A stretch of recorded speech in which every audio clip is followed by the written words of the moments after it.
Welcome into another telecast of LMC Varsity Sports alongside Rob Moretti. I'm Charlie McGraw. We're here for our first Rhinebeck baseball game of the year as the Panthers get set to battle the Panthers of Edgemont. And Rhinebeck is 3-7, Edgemont's 5-5, and Rob, Rhinebeck is a team with basically every new player starting is a different player than last year.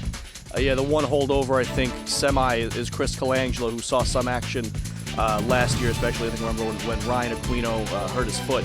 But this is a team that last year they were the state finalists. They lost in the championship game. I think it was a 3-1 final score. But yeah, they pretty much blew the whole thing up and started over. They've got a new coach who's the same coach as before Coach Slater was here. It's Joe Carlucci. So it's a bit of a rebuilding year here, but they're making some strides throughout the season, which is what you want to see. And when we get back, we'll have the first pitch here on LMC Varsity Sports.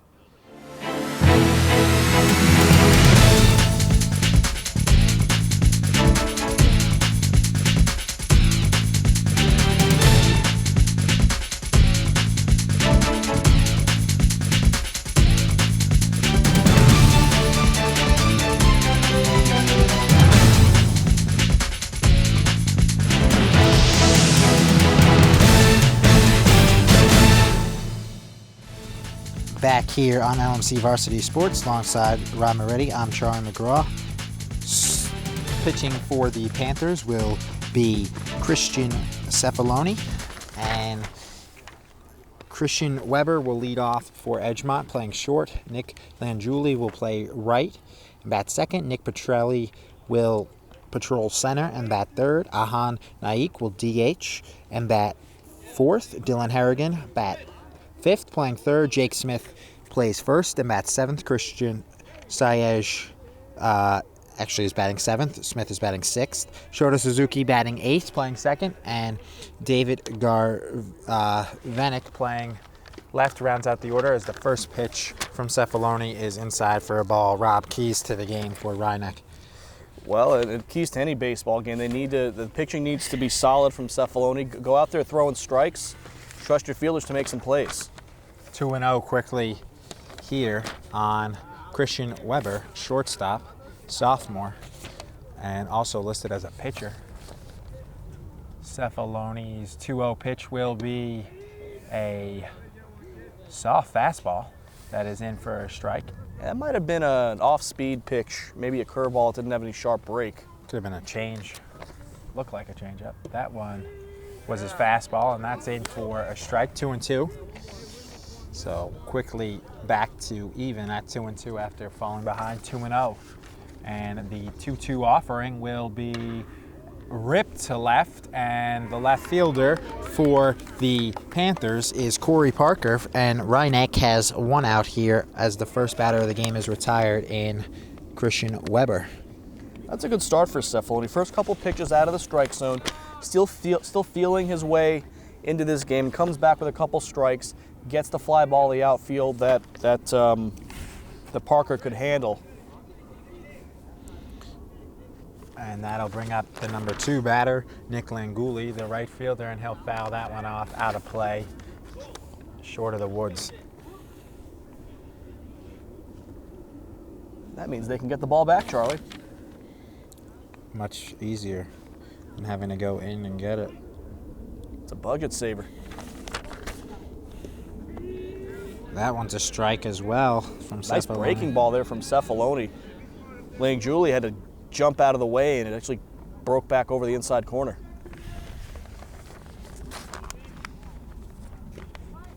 Outside, just a tad there, and it'll be 1-2 now.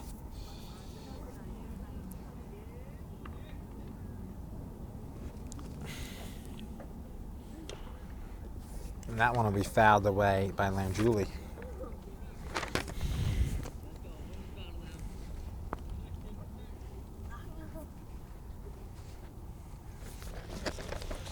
That's Battle of the Panthers here. Always a broadcaster's nightmare. We'll do the best we can with it. And that one was, don't know where that missed. That was maybe just high. It looked like that was going to be strike 3 there, Rob. Yeah, it might have broke around the plate a little bit. Don't have the best angle over here. So we're right behind the first base bag. near the field umpire. Just 2 umpires in high school varsity baseball. We're about direct diagonal from him, about 20 feet in the stands, beginning of them, and that one's in the dirt, so quickly becomes full. Started on the first batter of the game, Weber. He fell behind 2-0. He got ahead 0-2 with Langiuli, and now it's 3-2. He did not.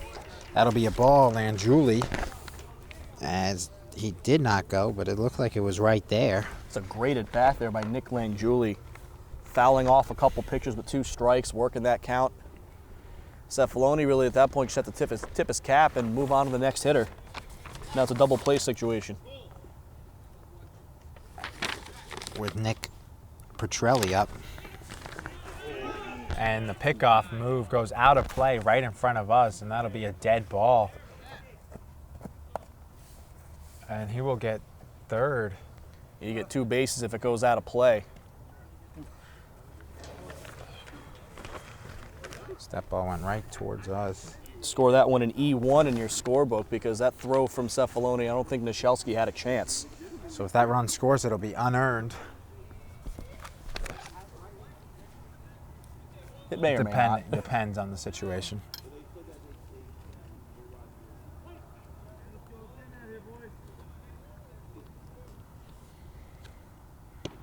That's a strike.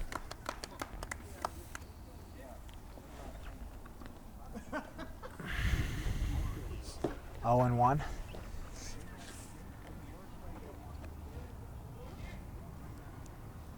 And 0-1 pitch is flied to center. Tenor there. Colangelo's in right, and that'll be a run and an RBI for Nick Petrelli. As sac fly does not count as an at-bat, but it counts as an RBI. And there's 1 away. So a costly error by the pitcher, Colangelo, costs the run to score. And that is an unearned run. You wouldn't expect a sacrifice fly to score runner from first, which is where he was before the error. Right, if it was a double or a triple or a homer, it would have been earned. But chance to recover here. Nobody out. Nobody on base with 2 outs. One of the quirks in baseball, a pitcher's error can be that unearned, as that one is caught by the first baseman, Brendan Nishelski, and it is 1 run on no hits and 1 error.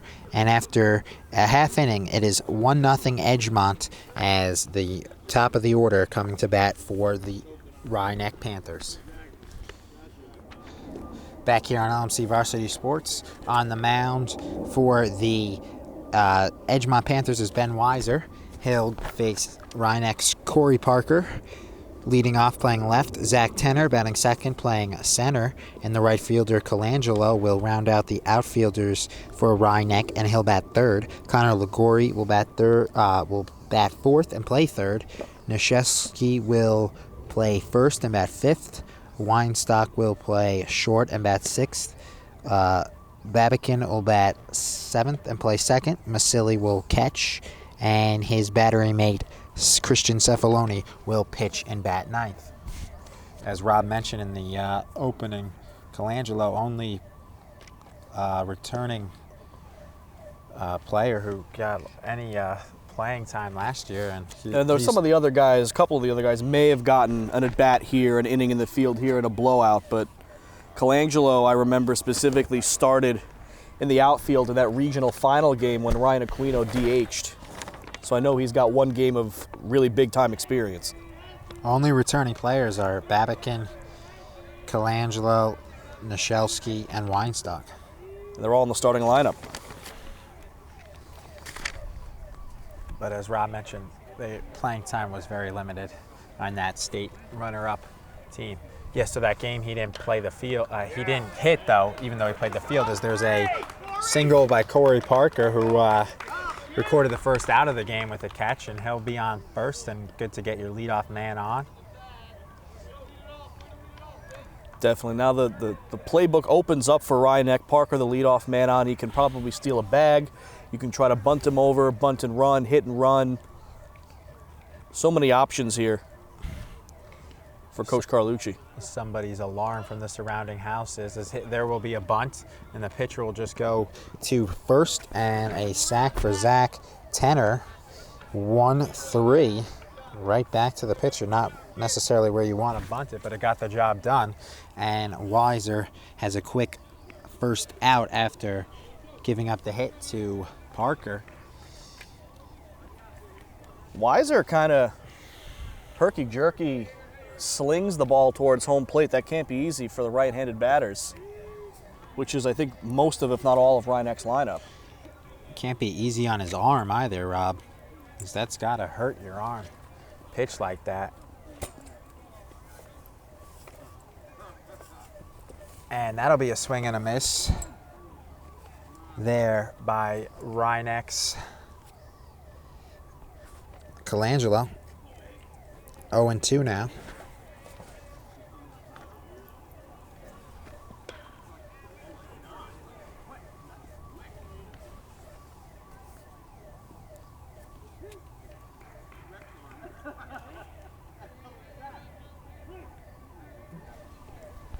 He's going to have arm problems, though, if he keeps pitching like that, as that's a curveball. That's like he like palms it. It's really weird.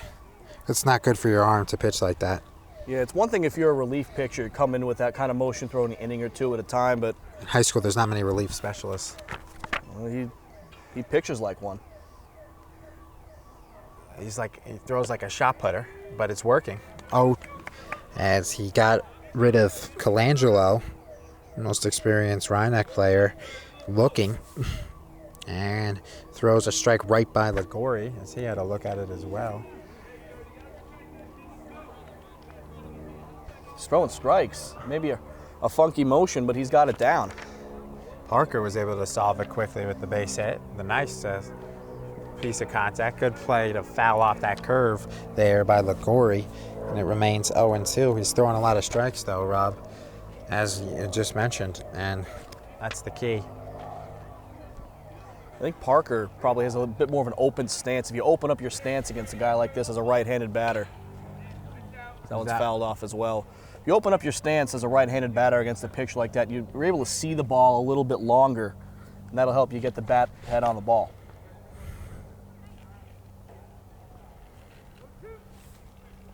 To Ligori. And the pitch with Parker running is swung on and missed. So back-to-back strikeouts to end the first. And one hit, one man left. And after one, it is 1-0 Edgemont. Back here on LMC Varsity Sports, first lefty hitter of the game. Dylan Harrigan, third baseman. So throws righty, bats lefty.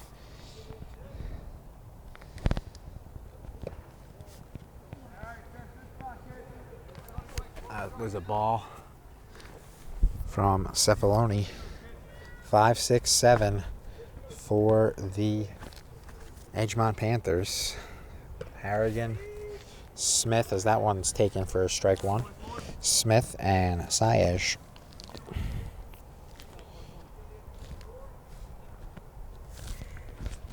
Colangelo's 1-1 offering is low in the dirt for 2-1 now.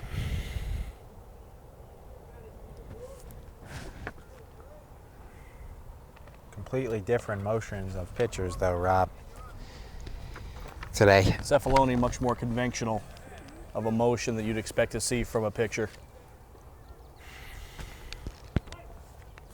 Maybe a little easier on the arm, but you don't have that deception.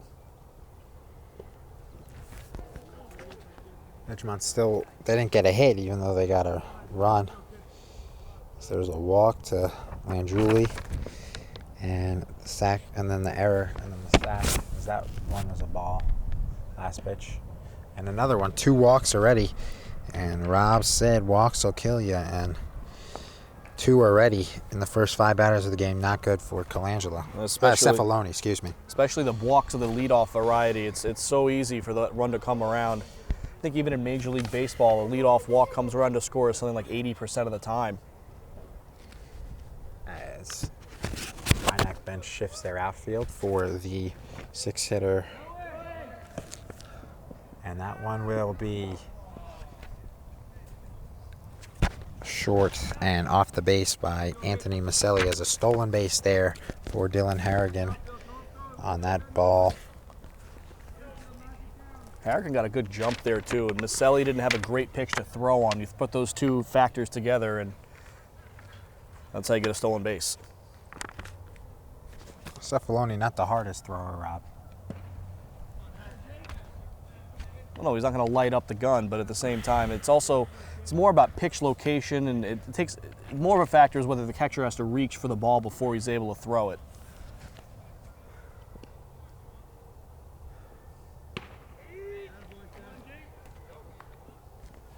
Maselli, just a freshman too, for a catcher, varsity level, calling games. As a freshman, I mean, he gets the signs from the coach, but still a tough job for a freshman, Rob. That one will be foul. It is tough, but we bring up, who the last catcher for Rhinebeck was, Thomas Pipolo. He was a starting catcher as a freshman as well, so a good learning opportunity here for Maselli. And the quarterback as a sophomore for the football team. Made the state championship in both football and baseball, did Pipolo. He was a great athlete. Played a little basketball, and it'll be another stolen base for Edgemont's Harrigan as he gets under Maselli's throw. But there was a strikeout on the play, and there's one away as Smith struck out swinging. And that'll bring up Christian Saez, catcher, senior, and as he has an opportunity with 1 out to drive in the second run of the game for Edgemont. And that one will be chopped, and it'll be out. Nice play there by Connor Ligori. Just got him. Saez nearly beat that out. You don't see a catcher beat out an infield hit, but it was tomahawk chop and a Baltimore chop, and it was beat out as we have our second lefty, Shota Suzuki, second baseman. It's a big out too for Rhinebeck. That runner from third can't score on a sacrifice now. That one outside on a sac fly. Yeah. Right. It looks like Edgemont kind of doing all the things you want a team to do, stealing a couple bases, executing the sacrifice. That would have been a tough play if, with his speed, if Harrigan was running right away, he might have been able to beat it home, like on that chop, but he went back to the base and it was too late. As that was a strike there to Suzuki. Could have been a close play there. I think it was the safe bet, though. You don't want to risk For sure. that runner getting thrown out. I mean, with one, maybe you could, try and try it, That's where with no outs you stay. There was one. Would have been a close play either way. Suzuki trying to stay alive here. 1-2. This pitch will be fouled. Would have hit that house if not for that big tree. That's why they surround these fields with trees, because there's not a whole lot of real estate between the fields and the neighborhood behind the fields. There's no netting.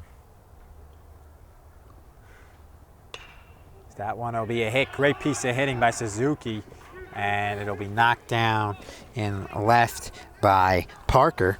And a second RBI for Edgemont and first for Suzuki as scoring on a walk. Second time a player walks and scores. Walks will kill you, that's for sure. That's actually the first hit of the game for Edgemont, too, so making them count.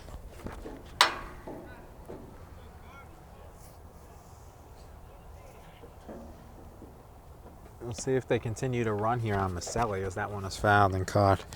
As David Garvalink, the left fielder and number 9 hitter, with Suzuki on first. Suzuki not going, and that pitch is low for ball 1 and 1.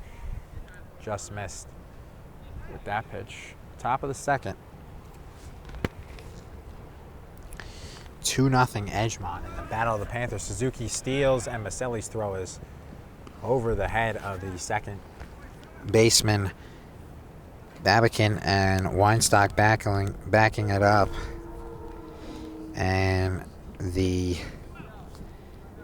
stolen base. Third of the inning for Edgemont. They're not afraid to run. And they're getting a feel for the arm of Maselli, too.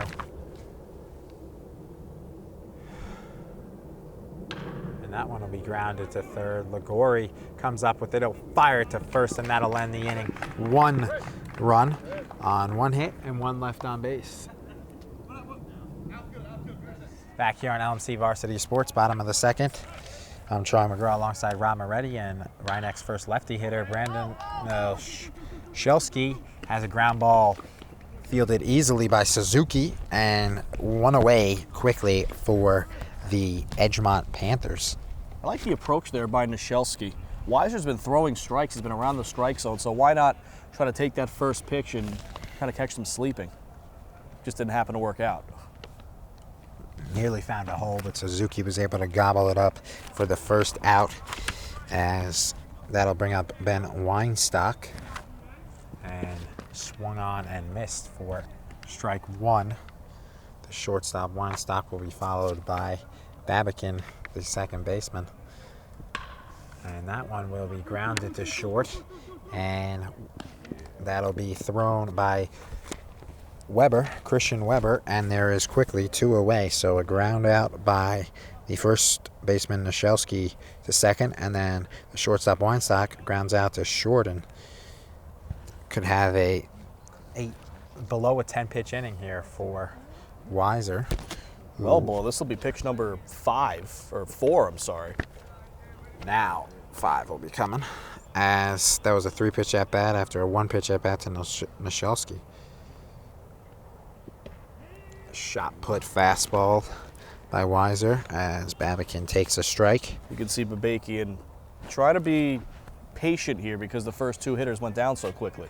And Babakian will ground it, and Weiser will cover, and he'll have a 6-pitch inning, as that one was fielded by the Edgemont Panthers, and quick 3 ground balls and no runs, no hits, and no errors, and we head to the top of the third, 2-0 Edgemont.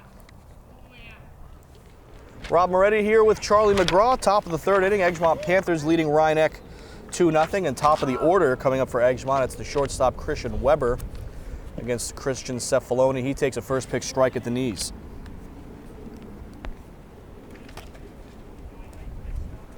Cefaloni needs to avoid a walk this inning, because the walks have come back to haunt him, as a couple stolen bases after the walks and an error by him.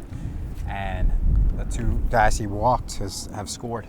Only given up 1 hit, but only 1 hit for each team so far in the first 2 innings.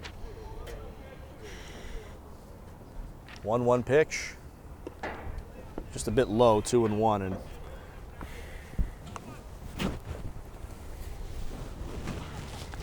definitely not walking hitters important for this Rhinex team. They've looked pretty solid in the field so far, as this one hit down towards left center, gets down in front of Parker, who throws it back in. So second hit of the game for Edgemont. It's a single for Weber leading off the third. Shortstop Weber made a play in the last inning and quickly gets a hit, and we'll see if they try to steal again, as they're 3 for 3 stealing. 2 stolen bases by Harrigan, who scored, and a stolen base by Suzuki last inning. Yeah, they were running wild in the second. Here's Nick Langiuli. As all 3 stolen bases came in that inning, none in the first because of the error that advanced the runner to third on that play. But you have to think that they were maybe going to have him steal when he tried to throw the pickoff, and he threw it wild. This one in the air behind short. Weinstock ranges back, makes the catch, 1 out. Good response there by Cefaloni to get a 1-pitch out. Weinstock misread it at first and then realized he had to go back a step or 2. First step always back on fly balls or pop-ups. So they always taught me when I played the outfield, but that one played by Juan Stocken. Really need a no runs this inning. Three-hitter Petrilli at the plate. He lines one into the gap through the hole between third and short. It's a single. As Ligori couldn't get to it, and quickly 2 hits in the inning, but they're just singles that advance one base, so that's a good sign. Still have a double play. Like to see how they can turn the double play here and clean up Nayak. Ion Naik the DH is up. Popped out to first base to end the first inning. This time he comes up with runners on first and second and 1 out. The first pitch whispers across the outside corner for a strike. You can use your DH for any player in the field, but the traditional route was taken by Edgemont, as Edgemont coach Mike Casa will go, Koza will go with him hitting for the pitcher Weiser, and I like that because this way the pitcher can just concentrate on pitching. And at the high school level, you'd go with someone else because a lot of your star pitchers are guys who can hit the ball pretty well too. You don't want to lose their bat. Reineck, on the other hand, Cefaloni's batting 9th. We'll see him hit next inning, which is, the traditional NL thing to do, although some teams 0-2 bat pitch. him 8th. A la Jacob deGrom with the Mets and a couple other guys. The old Tony La Russa trick. Madison Bumgarner's hit 8th a few times too. He can hit. He has 2 grand slams in his career. I was reading online the other day. Yeah. You ever see Bartolo swing? Cologne? That's great. I wouldn't know if I'd call that a swing. Right, I would call that a swing. Ooh. As on a pop to Babaki, and he's able to get the force at second, but that's it. Good play by Bacon to knock that one down, as that was ripped. But a smart play, nonetheless, by Weinstock just to hold it, because you risk a throw, and if you throw it wide, and then the run will score and advance 2 bases. First and third here. So Nake on first on a fielder's choice. Petrilli out at second. Weber advances to third, so runners on the corners, 2 outs.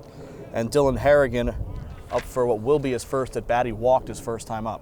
Nake really ripped Line that. towards right field, that's a hit. 1 run scores. Coming up throwing is Colangelo. That'll hold the runner at a second. So 3-0 Edgemont here in the third. Run an inning for Edgemont. 3 hits this inning. The bats are exploding as they now have 4 hits, and with 3 of them coming here, and big inning against Colangelo.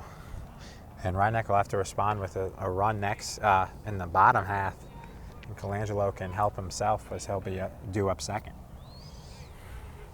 First pitch ball to Jake Smith.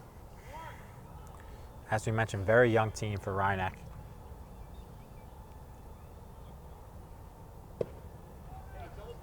Count now 2-0. Smith struck out swinging his first time up.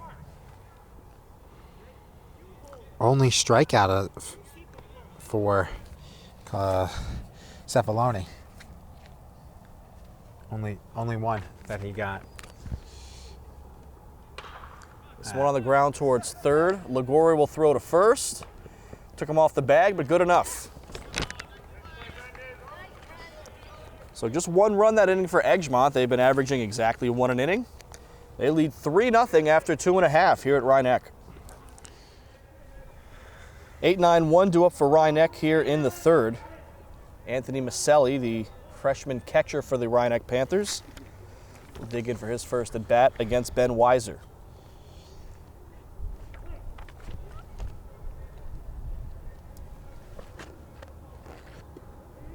First pitch, a strike. Only base run of the game was the leadoff man. One on the ground towards Parker, third, who played singled. there by Harrigan. Throw to first. In time, 1 out. Only base runner of the game was for Reineck was Parker, who singled. Last inning was a quick 1-2-3, 6 pitches, and the first inning just allowed the hit to Parker, and he was sacrificed. No runner has got past second base for the Panthers. Nice pitch there. First pitch a strike to the Panthers of Rhinex pitcher, Christian Cephaloni. His last 4 outs, grounders to, that one's swing and a miss. Grounders on the last 4 outs have been to second, short, first, and third. So each infielder has gotten a chance the last 4 outs. So it'll be another one towards third. In the infield who didn't get one was Harrigan's him. throw to first, in time, 2 out. Spreading the wealth with the grounders. This could be another quick inning. If you're Rhineck, you need to maybe take a pitch or two and, you know, work them a little. Weiser not working up much of a sweat out there. And here's the guy you expect to take a few pitches, the leadoff man, Corey Parker. Only hit of the game for Rhineck. He had it leading off the game. He takes a first pitch strike.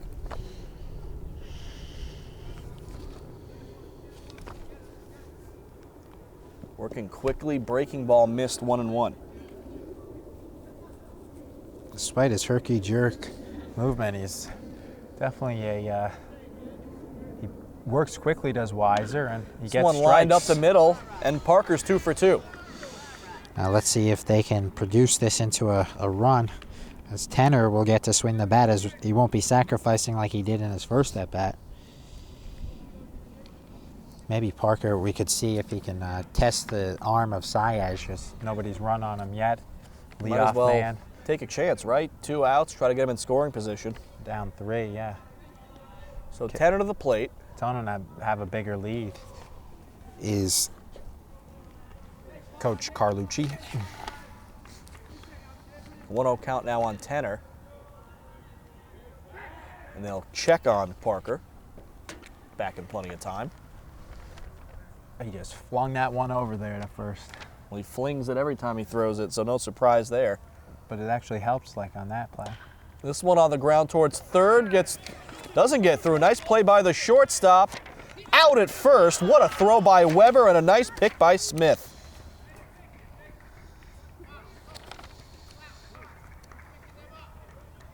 So Corey Parker picks up his second hit, but they can't get him past first. Still 3-0 Edgemont after 3 full here at Rhineck High School on LMC Varsity Sports. Hey, how you doing? Christian Sayeg leads off. Top of the 4th, first pitch a ball from Cephaloni. Sayaj grounded out to third. His first time, as Ligori has made 3 plays over there at third. One fouled off, 1-1. 7-8-9 due up for Edgemont. Cephaloni looking for his first scoreless inning. He's given up a run each in the first 3 innings. Only 1 strikeout, 2 walks. First and second, they both came around to score, and 4 hits. 1-1 did he go? Yes, he did. The count 1-2.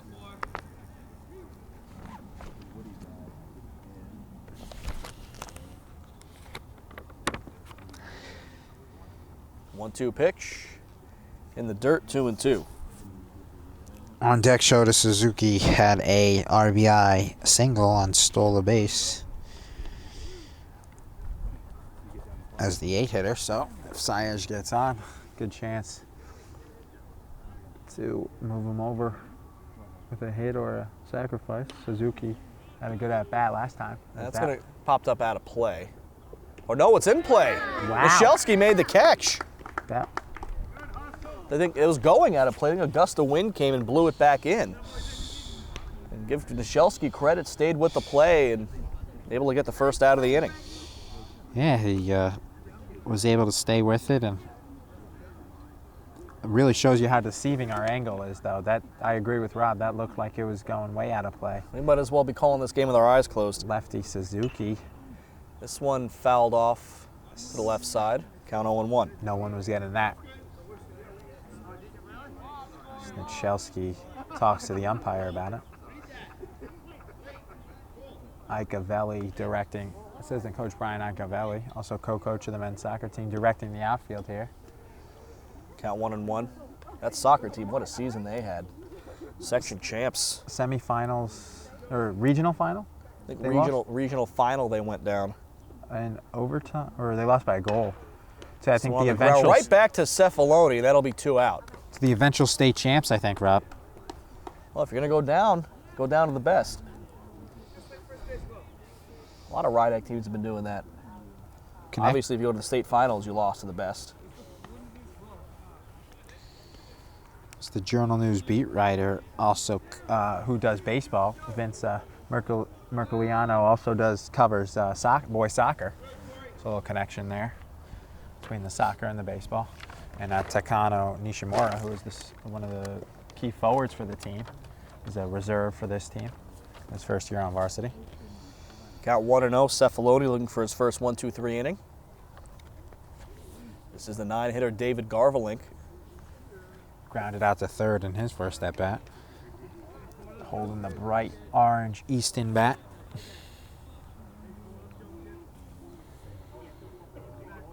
Two balls, no strikes. Pitch from Cephaloni. Taken for a strike, 2-1. Can't walk him here because you got the top of the order coming up. And Weber, who made that great play but also had the hit. And that one's fouled off. 2-2. Good pitch there by Cephaloni to throw a strike. That's what you needed. And we'll see how maybe the Rhinebeck offense can spark if they, for the first time, if Cephaloni can hold them without scoring a run in this half inning. Maybe that'll spark a little offense, get back a couple of runs. On the ground, foul. Kind of reminiscent of the game they played over the weekend against Riverside. They ended up losing 6-4 in 10 innings, but they trailed 4-0 halfway through that game, really up to the point they are now. Came back and tied it up 4-4, so they do have some comeback in them. 2-2 pitch. And with the Breaking ball missed. 3-7 record, they only need a couple more wins to be playoff eligible, basically. I think they would need 5 or 6, right, Rob? Yeah, it depends on bonus points too. They have a different system they used to have, but Yeah. that should get you there. Swing and a miss, strike 3. Second strikeout of the day for Cephaloni. And his first 1-2-3 inning. We're through 3.5 here at Rhinebeck High School. Still 3-0 Edgemont. Panthers coming to hit next. Well, if Rhinebeck wants to score a run, this is who they want up. 3-4-5 due up against Ben Weiser here in the bottom of the 4th. Chris Colangelo, a strikeout victim his first time up on a called strike 3. First pitch from Weiser. Line behind short. Ranging over was Weber, 1 out. Weber made that one look easy, as he made a key play in the to end last inning. Looked like it was a sure hit with Parker on first, but he robbed Tanner of a base hit. One that got through the third baseman, Harrigan. And here's Connor Ligori. First pitch strike. That was the first pitch on that last at bat. Second time that's happened here in the 4th. It also happened with Nishelski. This First one on the pitch ground towards out. short. It's through the middle for a hit. So as soon as I was saying how great he's playing at the short, even that one, he can't make that play. That was just past his range, was it, for Christian Weber, and it'll be a base hit for Ligori. Just the 3rd hit compared to 4 hits for Edgemont. Rhinebeck's looking for their 4th here. Here's a lefty swinging Nishelski. He takes ball 1.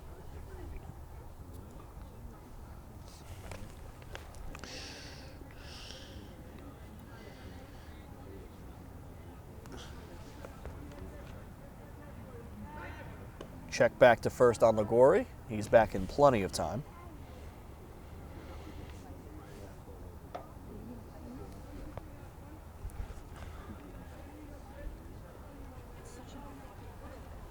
Non-league game for these two. That one low, 2-0.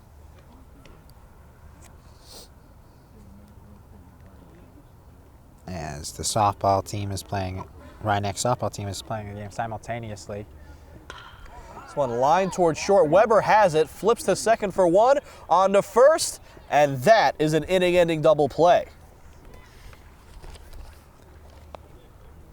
Little 6-4-3 action there for Edgemont. We're through 4 full, still 3-0. Edgemont over Rhinebeck. Top of the order here for Edgemont. Christian Weber, 1 for 2. Hit the ball well both times up. He takes ball 1. This is leadoff man for Edgemont, but his defense that has been great. Had that double play on that hard hit ball last inning. This one in the air. Center field coming in tenor. Going back was Babakian, who couldn't make the play. Got to give that a hit. Yeah, no, didn't hit any glove. It was a no man's. It was a play that should have been made, but it was in no man's land. Normally you want the outfielder, right, to take control there because it's easier to run in than it is to run back. He got a very late jump though. He was like nowhere to. Babakian made the initial play to it, and he didn't call it, but he like wanted it, but it dropped a couple feet away from him. Trying to bunt was Nick Langiuli. It went foul. Count 0-1. Tough pitch to bunt there. Looks like there's some action in the Rhinebeck bullpen. And by bullpen, Rob means the makeshift mound right behind the dugout. It's a bullpen. Convenient. Here's the bunt. It's successful. They get the out at first. 1-4. Sacrifice. Moving to second was Christian Weber.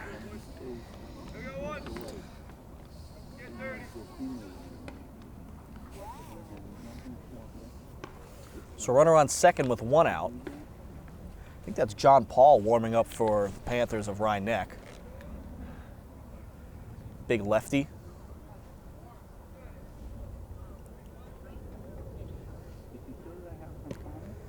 Pitch comes up and in on Nick Petrilli, count 1-0.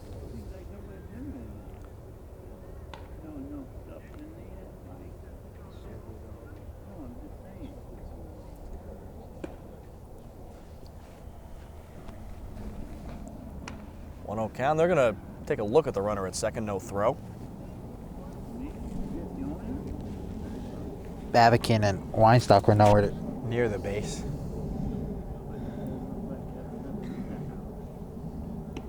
Count still 1-0 on Petrilli. He's 1 for 1 with a sac fly RBI. Now it's 2-0.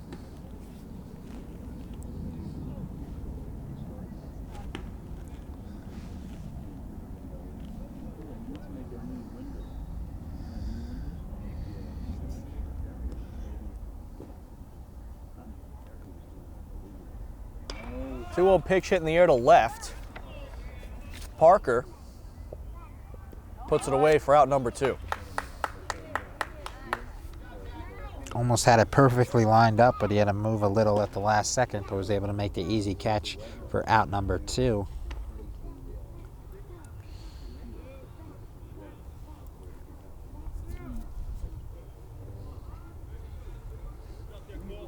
According to Max Preps, entering today's game, Cefaloni, decent record, 1-2, 3.57 ERA in 6 appearances, 2 starts.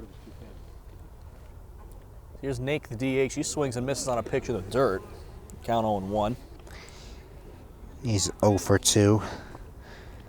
Reached on a fielder's choice.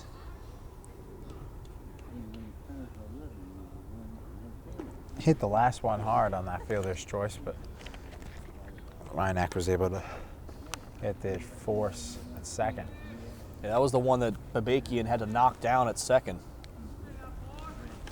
Ripped it the other way, didn't Nate? 2 lefties in this lineup, as looming is Harrigan, the lefty on deck. 1-1 pitches inside, count 2-1. After the 2 early walks by Cefaloni, 2-1 here, but that's the only walks he's had. And no walks in the game. I think Weiser's barely had any 3-ball counts, Rob. I'm not sure if he has had any. I don't think so. The count goes to 3-1. I'm just going to check my score sheet.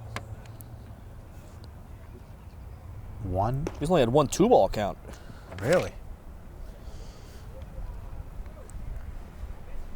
3-1 pitch, 2 outs, runner on second. here in the top of the 5th on a nice sunny day at Rhinebeck High School. Oh, that hit him. It was a breaking ball, probably didn't hurt. But it was 3-1, so.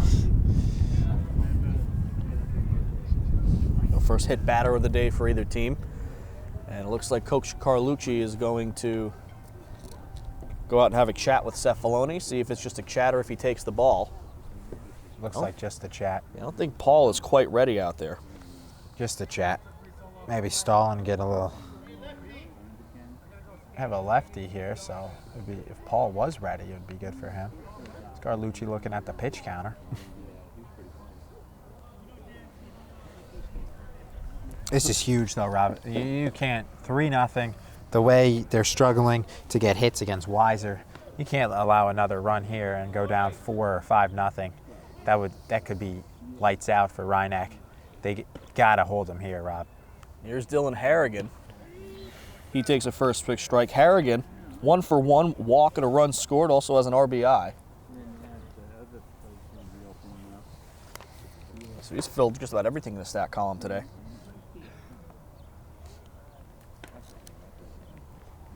A 1 pitch, swing and a miss.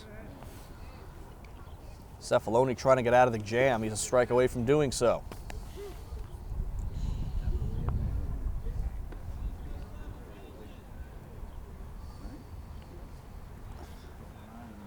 First and second, 2 out, the 0-2 pitch. Ooh. Ball 1. Good idea, though. Looking for that outside corner.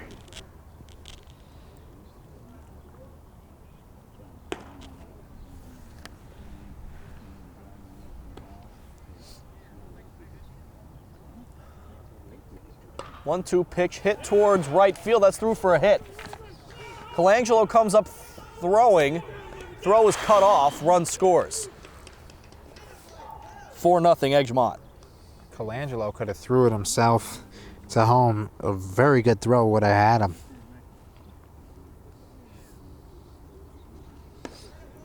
Second RBI in the day for Harrigan.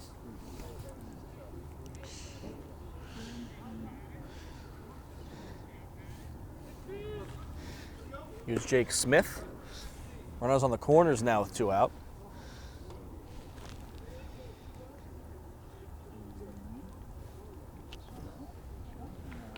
Need to stop it at this.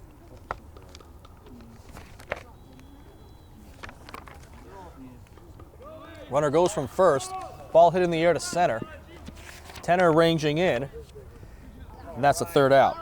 Way to go, Zach! But Edgemont strikes again. They score a run on 2 hits. We're through 4.5. 4-0 Edgemont here on LMC TV.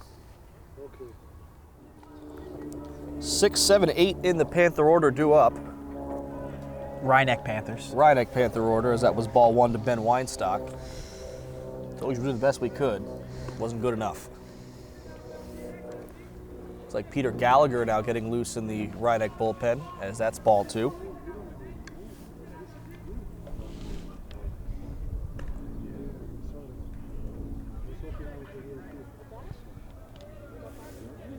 Actually, it's not him. Correction.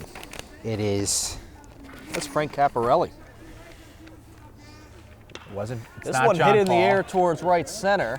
Not Caparelli. Ranging over to make the catch was Langjulie, 1 away. All right, Ben. It is Caparelli. And Caparelli had a couple of good relief appearances earlier in the season, so So gonna get him a couple innings here maybe. we're right the 3rd time, as we thought it was either John Paul, then Peter Gallagher, but no, it's Caparelli. It is who it is. Here's Babakian. First pitch lined hard to 3rd. Harrigan throws across, 2 out. It was not who we thought it was. To quote, Herman Edwards. I thought it was Dennis Green. Oh, yeah. Herman Edwards. Oh, maybe it was Dennis Green. Edwards. One of those great Coors Light Coke commercials. We are who we thought they were. Yeah, it might have been Edwards. Here's Anthony Maselli. Bases empty, 2 out. First pitch a ball from Weiser. Lot of action for Harrigan at 3rd. He's made several plays now. He's handled them all perfectly. 3, actually. This one fisted down the line, foul.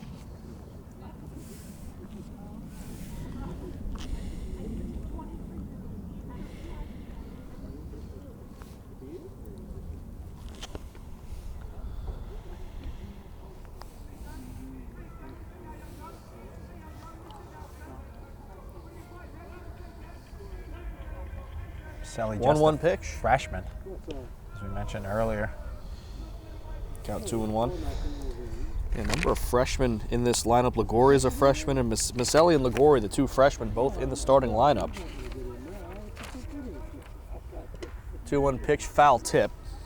Count 2-2. Only freshman on the team. Christian Cephaloni, the pitcher, is a sophomore. So is Peter Gallagher, Corey Parker. Just 3 seniors: Babakian, Michalski, and Nishimura. They got a baseball field, they got a football field, they got a track. Looks like the umpire walked that ball out to give the catcher Sayeg a break after he got that one foul tipped off of him. Count 2-2. Base is empty for Reineck in the 5th, and that's ball 3. First 3-ball count for Weiser. We made a note of that earlier, how efficient he was in the zone. So maybe Rob fatiguing a little bit. He only had 1 2-ball count before, right, Rob? He gets it done with strike 3. Spoke too soon. Third strikeout for Weiser. We're through 5 full. 4-0 Edgemont on LMC Varsity Sports. Back here on LMC Varsity Sports, new pitcher is indeed Frank Caparelli, the lefty. And Rob has his final line. For Christian Cephaloni. Yes. 5 innings pitched, 5 hits, 4 runs, 3 earned. 2 walks, 2 strikeouts, 1 hit batter, and right now he would stand to get the loss if this score holds. Reineck doesn't come back to tie. Both those walks came in the first 2 innings, so good job by him to rebound and not walk anybody in the last 3 that he pitched. So I guess Caparelli will be leading off next inning as he comes in for Cephaloni. Or they could use a pinch hitter and use the re-entry rule. Yeah. It's up to Coach Carlucci. But he'll be in that 9 spot as of right now, as that was a strike. Swung on and missed by Christian Sayej, the catcher. That one outside, ball 1.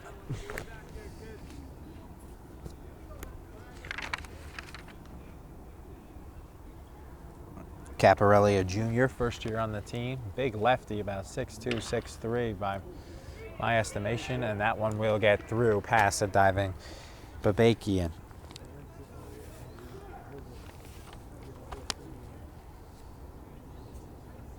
So top of the 6th, Edgemont leading 4-0. First man of the inning, Sayez with the single. He's on first. And as I'm Charlie McGraw alongside Rob Moretti here at Reineck on one of the better days of this spring season. Popping up the bunt, out of play though, as Maselli did not see it. If you're Suzuki, you've got to let that go by. That's not a good pitch to bunt. It was up and away. I don't think there was a squeeze on or anything. Let that go by for ball 1. We saw Langiuli bunting a bad pitch last inning, but then the next pitch he was able to get it down nicely for the sacrifice. Lefty Suzuki isn't bunting here, and Maselli can't make that one. It is windy. We do want to note that. And that is just a strike, number 2. No error. Nothing. Didn't hit the glove. I don't think it hit the glove. No, it didn't, but it would be, I guess, technically it could be an error if it leads to a hit, you know? But it'll be an 0-2 here, lefty versus lefty, Suzuki, Caparelli, and that one will be fouled away, opposite side by Suzuki.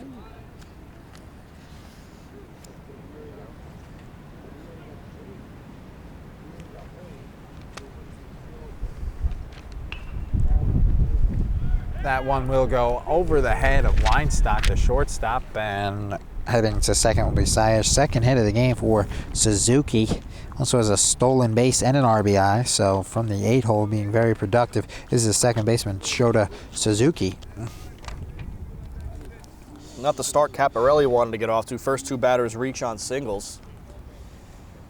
Suzuki's was a decent piece of hitting. That actually Suzuki's last one was a little was a good at bat because he fouled a couple off, but then he just found, you know, some open space. Saez hit his hard up the middle past the diving Babakian, but both well placed. And this one will be bunted by the 9-hitter, and that'll be fair.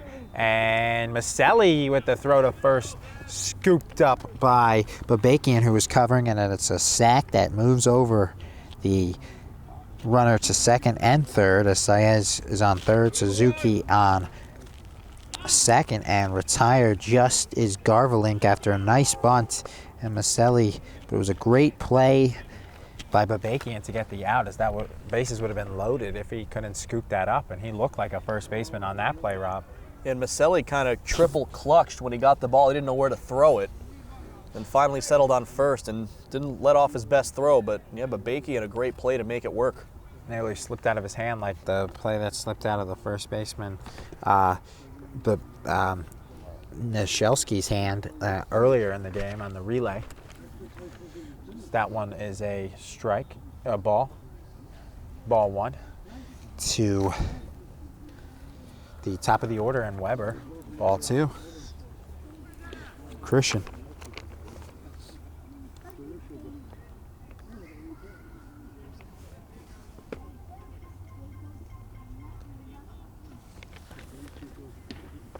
Strike right down the middle by Caparelli, 2-1. He's got to throw strikes here. Don't want to load him up for Langiuli, who looms on deck. Risky play there, as if that got away, then it would be trot home for Saez, but he just went back there and almost got Suzuki. Did the throw by Caparelli. Is with a lefty, you got to completely spin around to make that throw. The righty's got a little easier throw to second. That one grounded back to Caparelli, goes off his glove, and that'll be a base hit. Suzuki going home, and it'll be held by Babakian. So an 2 RBI single there, as that one was ripped by Weber, and he's got 3 hits, 2 RBIs, and a run now. As a great day out of the leadoff, and a great defense played by Weber as well. And 6-0 lead now for Edgemont. It'll be very tough for Reinach to come back from. That's just bad luck, as Caparelli was able to knock it down, but he knocked it right to right field, nowhere near the first baseman, as he was going to the bag on the play, and it went the other way. And there's no way to really direct where that deflection's going to go. It's just Bad for luck. Caparelli, you hope it either lands in your glove or goes straight down so you could pick it up. Neither one happened. Or even towards the catcher somehow.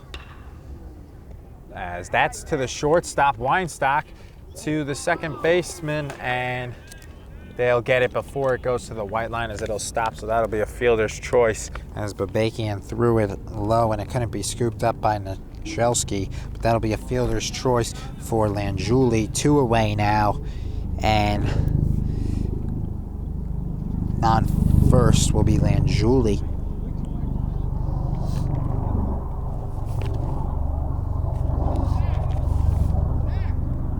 It's not an error. Can't assume the double play, and although they would have probably had that double play on Langiuli, as Petrelli. And Nashelski, that was a tough stretch to try to make that pick. Yeah, tough throw by the Babakian. Nice play, though, by Weinstock, the shortstop.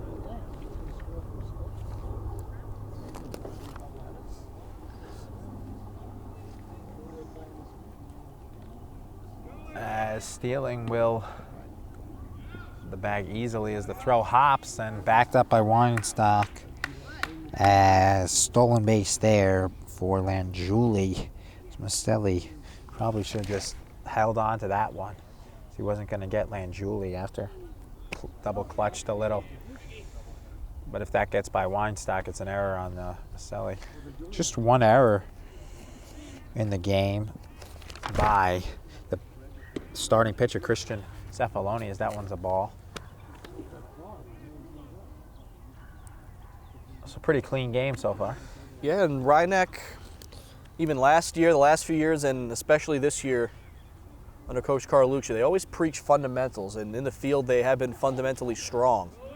It's been the bats that have had the shortage today. You know, the fundamentals aren't going to be why they lose a game, and certainly the case today. Just 3 hits for Reineck.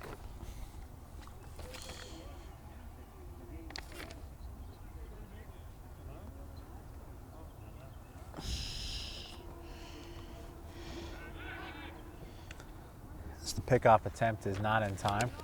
Getting back was Langiuli diving into second.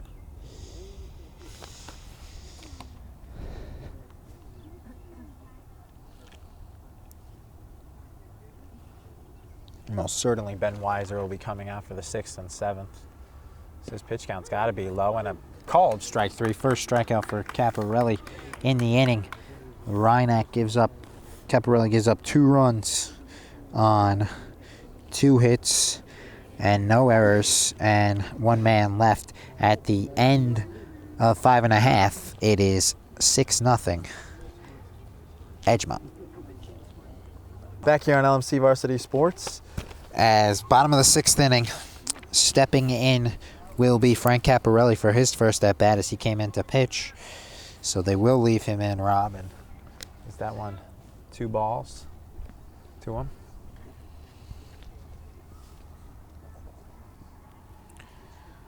Weiser in good shape to finish the shutout here. Just had 1 3-ball count and a 1 2-ball count. Shot put strike, 2-1. Well, this is a second 2-ball count. But yeah, he has been in and around the zone the entire game. Right there. 2-2 to Caparelli, lefty.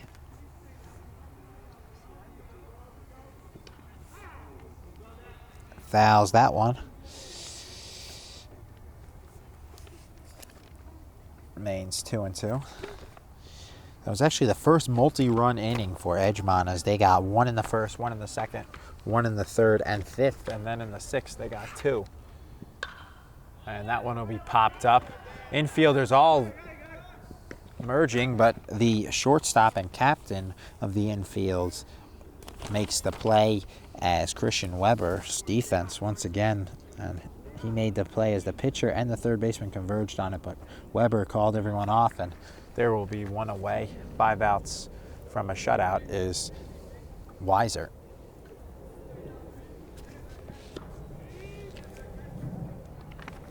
That one a quick strike. That's what he's done all afternoon, quick first pitch strikes there. He had a 6-pitch inning, that's pretty good.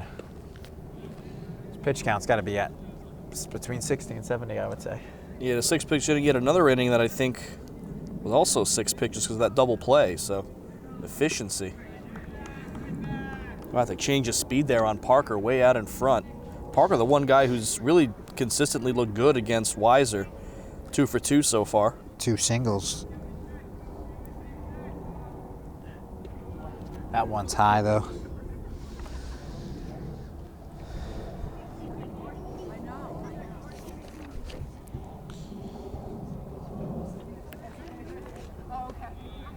Swing and a miss, but it's in the dirt, so he'll run it out. Will Parker nearly got there, but it'll be a strikeout and then a 2-3 put out. 2 outs.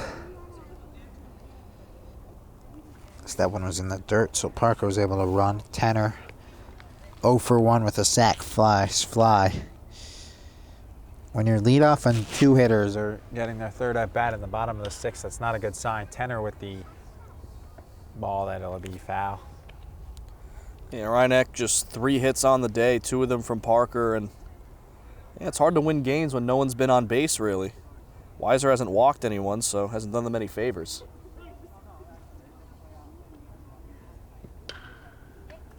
That one will be ripped, but there with the play, as always, is the shortstop, Christian Weber, and it'll be, as he'll record 2 of the outs in the inning, and it'll be a 1-2-3 inning once again for the Ben Weiser and Edgemont, as that was his third in a row Fourth for the game, as there was a double play, but technically 1, 2, 3, as after 6, it's 6-0 Edgemont. Back here on LMC Varsity Sports, alongside Rob Moretti, I'm Charlie McGraw. Edgemont has the 4, 5, 6 batters, Naik, Harrigan, and Smith. Naik 0 for 2, hit by a pitch last time. Has not reached third, but did not score.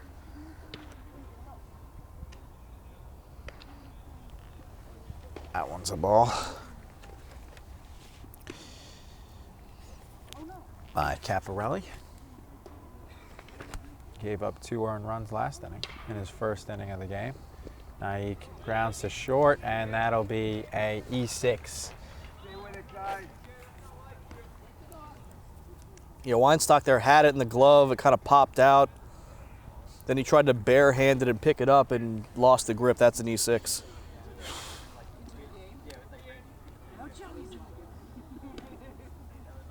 And we'll have a pinch runner for Edgemont. Naik will be replaced by Alex Tepperman. DH. Umpire said something about re-entry, but that probably won't happen, as this is the top of the 7th here. And he's the DH, so he won't have to. Yeah. As Caparelli all over, and Tepperman will go to second. All over with that pitch. Nearly hit Harrigan. I'm going to score that a wild pitch. For sure. So no stolen base there for Tepperman. Yeah, with confidence.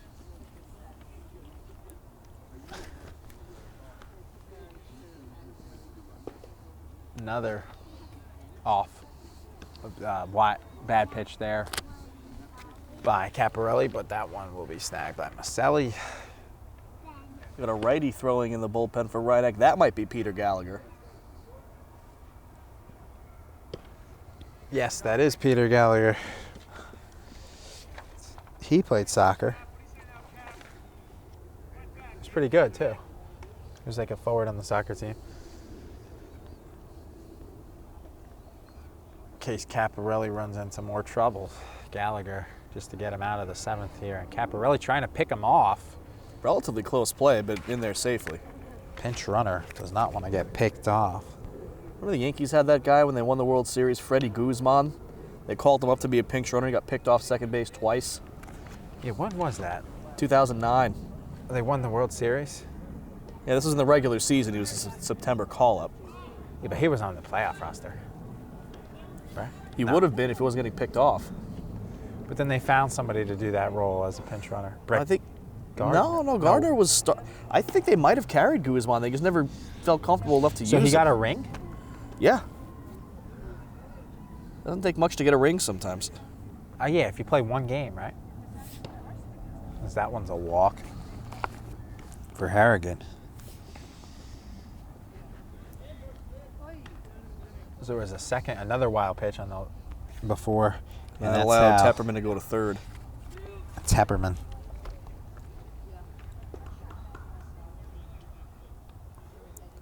Second walk today by Harrigan. 2 for 2, 2 walks, run scored, and a run batted in. Yeah, second walk for him. Third walk, but Reinach. Pitchers, first for Caparelli. Only 3 walks for Edgemont, 2 by Harrigan. That one swung on and missed by Jake Smith. Smith's having a rough day. 0 for 3. Not often a guy goes 0 for 3 in a... Well, they got him in a rundown. They got him, and the pinch runner will get back because they did a double steal there. Stolen base. Yeah, that was the delayed double steal.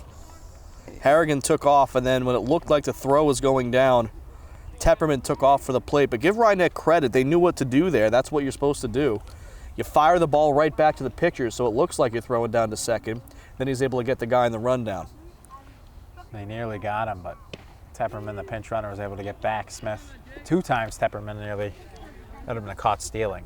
But yeah, Caparelli there not a pick. really should have just, once he had the ball, if he just ran right at Tepperman, he would have easily been able to tag him out. Credit Tepperman, though, going straight back to the base and just sliding. and able to avoid the more of a rundown. But that's another K for Smith, so a rough day for him. 2 Ks and a 6-0 win for his team. A flied out to center and grounded out to third, so he's 0 for 4. No golden sombrero with the 3 Ks, but a pair of 2 Ks for him. But at least they were swinging. Just hacking. It's going to go down mightily. Saez, 1 for 3 with a run scored in his last at bat in the 6th. Grounded out to third, popped up to first. He's at the plate, the catcher, senior. Saez fouls that one away.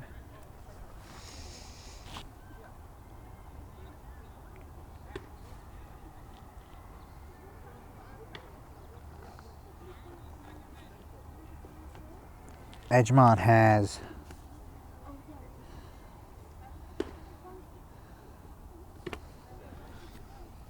that one wild pitch. Caparelli covers a ball. Edgemont has 8 hits in the game. 2 in the 6th and 5th, 3 in the 3rd, and 1 in the 2nd for 8. Rhineck only has 3, and they've come in the 1st, 3rd, and 4th. Haven't been able to get a hit in the last 2 innings. As Caparelli outside, Saez doesn't know if that's ball 4, then he realized that it is, and he'll go to first, and the bases will be loaded. And it looks like Gallagher, coach, has seen enough. So we will have a pitching change. Peter Gallagher will be replacing Frank Caparelli. We'll have Caparelli's line, although his runs are pending, next, as the small righty Gallagher will have to warm up now. We'll be right back here on LMC Varsity Sports. Back here on LMC Varsity Sports, Peter Gallagher comes in of relief of Caparelli, who went an inning of a 3rd, and runs are not finished. Didn't give up any hits this inning, gave up 2 last inning.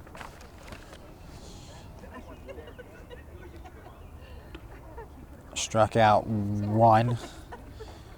No, 2, I think, actually. Yeah, he struck out 2 and walked 1. 2, walked 2. As that one will be fly to center. Getting under it will be the center fielder. First baseman can't cut it off, and Saez will go to second, as that was caught there by Zach Tenner. Threw it in, and it couldn't be cut off. A Suzuki with another RBI sack. And is that an error? Because the bad throw allowed the And I think he would have guy to go from first to second. I think they just move up on the throw. Oh, okay. I also want to note that run, though it's charged to Caparelli, it's unearned because Nake, who Tepperman pinch ran for, reached on an error. So, unearned run charged to Caparelli there. Tapperman, as opposed to Kevin James's character in King of Queens, Doug Hefferman. It's become that kind of game. They're up by a touchdown, Rob. 7-0, as that one will be hit to left and looks like it'll be foul. John Sterling would have said it was just foul, but it was, in hindsight, rather foul. It is high, it is far, it is a pop-up on the infield.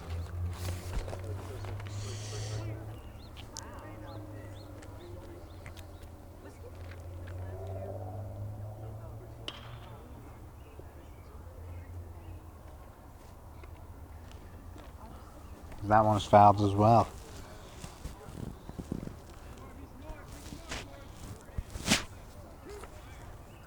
Due up for Rhineck when this inning ends will be Chris Colangelo, Connor Ligori, Nishelski, 3-4-5.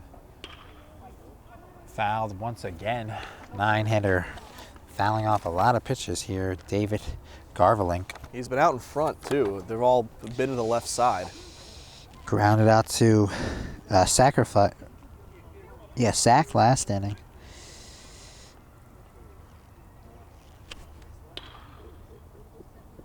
It's 0 for 2. Strikeout, grounded out to third, and sack last inning. Gallagher throwing strikes, and that's what, as Caparelli had as many walks as Cefaloni with 2. So he just went an inning and a third compared to a much longer. Strikeout by Gallagher, so he'll 2/3 of an inning gets a strikeout, 2 quick outs, and a good job by Gallagher as there's just 1 run scored there. And after 6.5, 7-0 last licks for Rhineck here on LMC Varsity Sports. Back here on LMC Varsity Sports, Chris Colangelo will lead it off, and he'll rip a shot to short, fielded by the sure-handed Weber, and Christian Weber fires to first for out number 1. Third time that 1 pitch, 1 out for the pitcher Weiser, who's working on a shutout here, as we have a pinch hitter for the Panthers, John Paul. Not a bad idea. Get the lefty up against Weiser, that slinging style righty. See the ball a lot better. Ligori, the cleanup hitter, who has a hit, will be pinch hit for here. Back-to-back lefties, too. Nashesky on deck with John Paul, the pinch hitter. And that's a ball.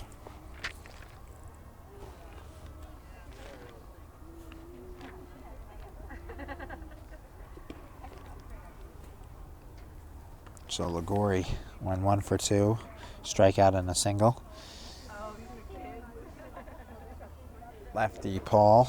Ligori played third. Paul, lefty, goes up for that one, and he'll hit a shot, and it'll go over the center fielder. So a pinch hit for Paul, and he'll stay at 2.